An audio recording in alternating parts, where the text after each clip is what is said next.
Bismillahirrahmanirrahim. Blessed beard.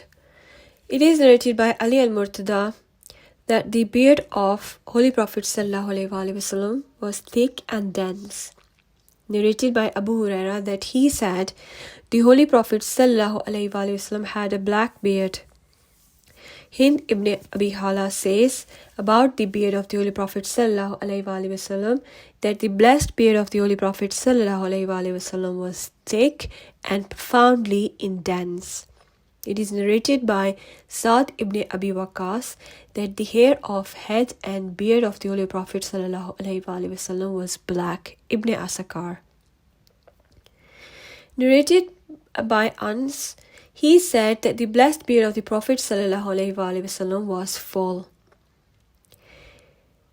Narrated by Jabbar bin Samara that there had appeared some whiteness on the front part of the head and beard of the Holy Prophet ﷺ.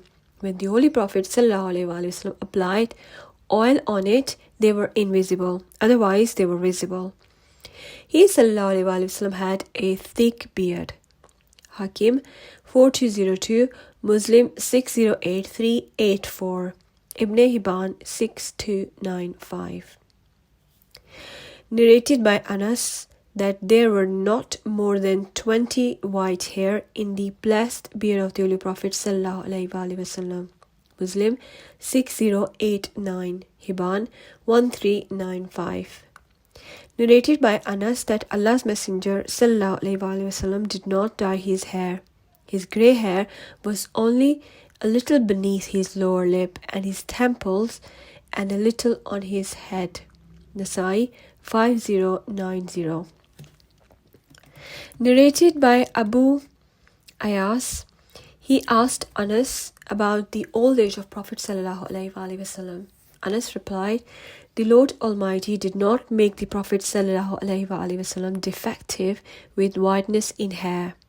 Ibn Sa'd narrated that the barber shortened his moustache and he saw white hair in his beard. He approached the beard.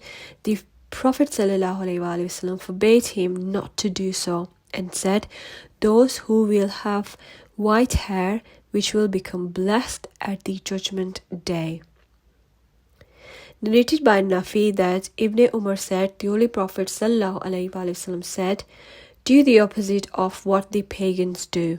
Keep the beards and cut the moustache short. Bukhari 5892.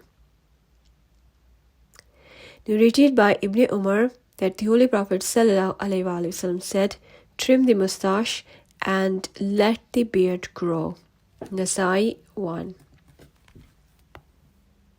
وَمَا تَوْفِيقِي إِلَّا بِاللَّهِ.